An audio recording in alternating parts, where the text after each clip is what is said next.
বন্ধুরা, আজ ছিল জন্মাষ্টমী। তাই সকাল সকাল ঘুম থেকে উঠে গপু আর গোলু সোনাদেরকে চান করাতে নিয়ে চলে গিয়েছিলাম।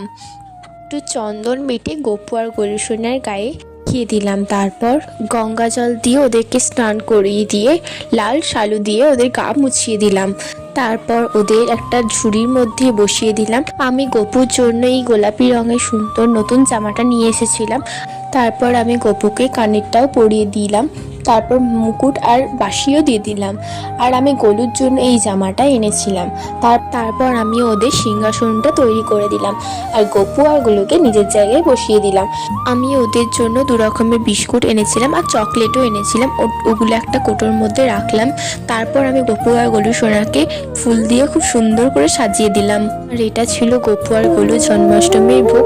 তারপর ব্রাহ্মণ মশাই চলে এলে গপু আর গোলু সোনাকে পুজো করে দিলেন। আজকের মতো এইটুকু। রাধে রাধে।